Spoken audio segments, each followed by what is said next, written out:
Alam on line میں خوش آمدید. اور اس وقت ہمارے ساتھ ٹیلی فون لائن پر موجود ہیں جماعت اہل سنت کے امیر ممتاز عالم دین علامہ سید شاہ تراب الحق قادری صاحب. السلام علیکم. جی وعلیکم السلام. میرا شریف جی آپ کی دعائیں. آپ کیسے ہیں علامہ صاحب؟ ٹھیک ہیں ڈاکٹر صاحب؟ خیریت الحمدللہ ماشاء اللہ. علامہ صاحب آپ نے بھی ختم نبوت کی تحریک میں بڑی ماریں کھائی ہیں، بہت آپ نے جلسے جلوس کیے ہیں اور نبی کریم صلی اللہ علیہ وآلہ وسلم کے ایک سچے عاشق ہونے کا ثبوت دیا ہے. میں یہ پوچھنا چاہوں گا کہ آج جو یہ دن ہے جو ختم نبوت کا دن منایا جا رہا ہے، یہ کیا آج بھی ایسے اندیشے اور خطرات لاحق ہیں کہ رسول اکرم صلی اللہ علیہ وآلہ وسلم کے اس تاج نبوت کو کوئی خطرہ ہو، کوئی کوشش ایسی کر رہا ہو؟ یہ فتنے ابھی بھی سر اٹھا رہے ہیں؟ جی بہت معقول آپ نے بات کی. اور پہلے تو میں آپ کو اس پروگرام کے بے عینی اسی تاریخ میں نشر کرنے پر یا اہتمام کرنے پر آپ کو مبارکباد دیتا ہوں، اور جیو کو بھی. جی کہ آج وہ دن ہے 7 ستمبر کے جس میں قومی اسمبلی کی ایک مخصوص کمیٹی میں یہ قرارداد پاس ہوئی کہ قادیانی غیر مسلم اقلیت ہیں. جی اور ظاہر اسی مناسبت سے آج 7 ستمبر بھی ہے. یہ 1974 7 ستمبر کا مسئلہ تھا. خطرات تو اصل میں جو پہلے تھے ایک حد تک وہ ختم ہو گئے جب انہیں غیر مسلم اقلیت قرار دیا گیا، اور اس کے بعد میں مزید خطرات پاکستان سے نکل کر بیرون ملک تو ابھی بھی موجود. مثال کے طور پر جب قادیانیوں کو غیر مسلم اقلیت قرار دیا تو انہوں نے اپنا ہیڈ کوارٹر رباط سے منتقل کر کے لندن پہنچا دیا. اور ظاہر ہے کہ یہ سارے پلان کے پیچھے لندنی کار فرما تھا. بلکہ برطانوی ایک رپورٹ ہے the arrival of British empire in India, اس میں تو یہ سارا قصہ موجود ہے کہ ایک جھوٹے نبی کو تلاش کرنے میں برطانوی راج نے کتنی کوشش کی اور کیسے مرزا صاحب کو آمادہ کیا وغیرہ وغیرہ.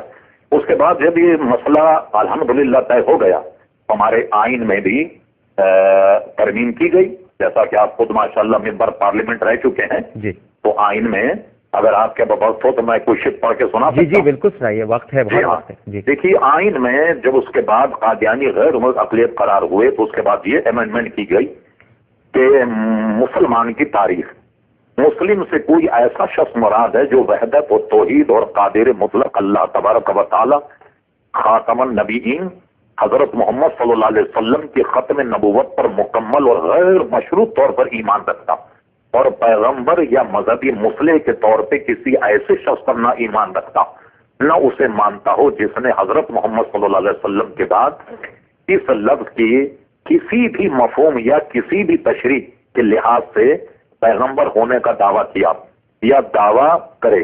اور اس کے ساتھ ہی ساتھ یہ بھی موجود ہے اس کے کلاس بے میں کہ غیر مسلم سے کوئی ایسا شخص مراد ہے جو مسلمان نہ ہو اور اس میں عیسائی، ہندو، سکھ، بدھ، پارسی فرقے سے تعلق رکھنے والا کوئی شخص قادیانی گروہ یا لاہوری گروہ اس میں باضابطہ موجود ہے جو اپنے آپ کو احمدی یا کسی اور نام سے موسوم کرتے.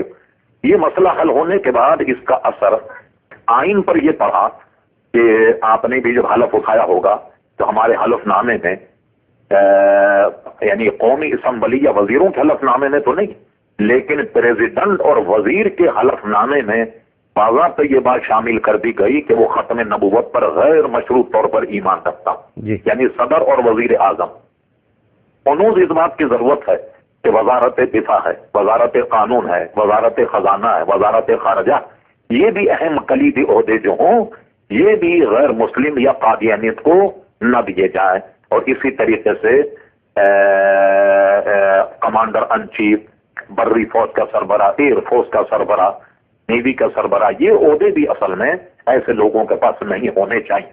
اب کیا ہوا کہ یہ تحریک پاکستان سے نکل جب غیر ممالک میں گئی تو وہاں بھی انہوں نے مسلمانوں کی خرید و فروخت شروع کر دی ہے اور اپنے اپنے بڑے بڑے مرکز انہوں نے قائم کیے ہیں. اور آپ کے تو علم میں، آپ تو میڈیا لائن کے آدمی، ایک چینل مسلسل اس پر وہ ان کا پیغام جو ہے پہنچاتا ہے جو مسلمانوں کو گمراہ کرتا، اور جگہ جگہ اس کے وہ ٹی وی چینل جو ہیں وہ لوگوں کے علاقے میں محلے میں دکھائی بھی جاتے ہیں. تو یہ خطرات ہنوز موجود ہیں. پھر یہ کہ جو چیز طے ہوئی اس پر حکمراں خلوص نیت کے ساتھ عمل نہیں کرتے.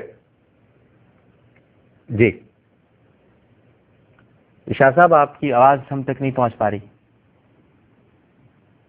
آواز جی اب آئیے آپ کی بات. جی آئیے. آپ نے یہاں تک فرمایا تھا کہ حکمراں خلوص دل سے عمل نہیں کرتے.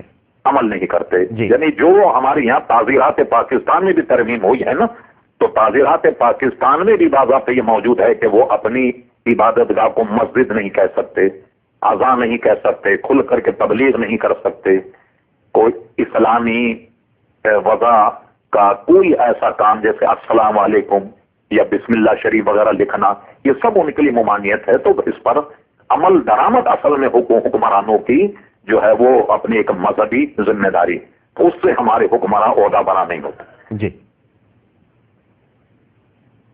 ٹھیک ہے. شاہ صاحب کچھ اور کہنا چاہیں گے آپ؟ جی جی جی جی جی آپ تو آپ نے یہاں تک کہا کہ عہدہ بارہ نہیں ہو رہے، آپ بات اپنی مکمل کیجیے. جی بات مکمل کیجیے، میرے خیال سے آپ بات کر رہے تھے.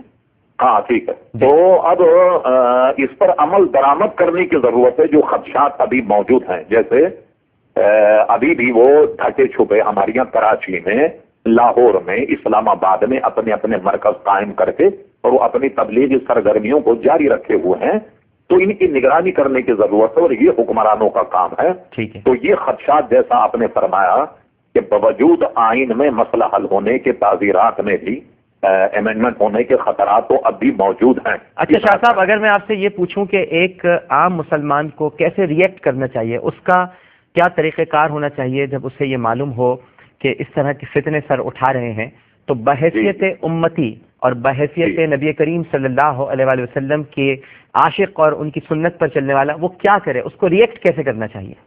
ہاں، تو اس میں ایک تو دیکھیے عوام کے جو بس میں ہے وہ یہ کہ کم سے کم ان کی دعوت کو قبول نہ کیا جائے، اپنے طور پر اپنے اہل و عیال کو اس فتنے میں پڑھنے سے بچایا جائے، اور کبھی اگر ختم نبوت میں خدا نہ خواستہ کوئی شبہ یا شکوک کوئی آدمی پیدا کرے، فوراً اپنے علماء سے رجوع کر کے اور اس کو ذہن سے صاف کر دیا جائے تاکہ اس فتنے سے اللہ تبارک و تعالیٰ محفوظ رکھے. عام آدمی تو یہی کر سکتا، اور جو خواص ہیں ان کا کام یہ ہے کہ ختم نبوت کے ایسے ایام ہوں یا کوئی اور میلاد النبی کے ایام وغیرہ، اس میں حضور کے ختم نبوت کی شان کو اجاگر کریں اور یہ بتائیں کہ حضور علیہ الصلوۃ والسلام کے بعد کسی نبی کا آنا تو درکنار، بلکہ ہمارے امام اعظم ابو حنیفہ رضی اللہ عنہ کا تو مذہب یہ ہے، حنفیوں کا، اہل سنت کا، کہ کوئی نبوت کا دعویٰ کرے، اس سے اگر کوئی چھوٹے نبی سے معجزہ یا نشانی طلب کرے تو وہ دار اسلام سے خارج ہو جائے گا. اس لیے کہ جب ہمارے نبی آخری نبی ہیں تو اس سے دلیل یا معجزہ یا کمال کوئی دریافت کرنے کی ضرورت ہی کیوں آئی؟ بالکل ٹھیک ہے. بہت شکریہ علامہ سید شاہ تراب الحق قادری صاحب ہم سے گفتگو کرنے کا.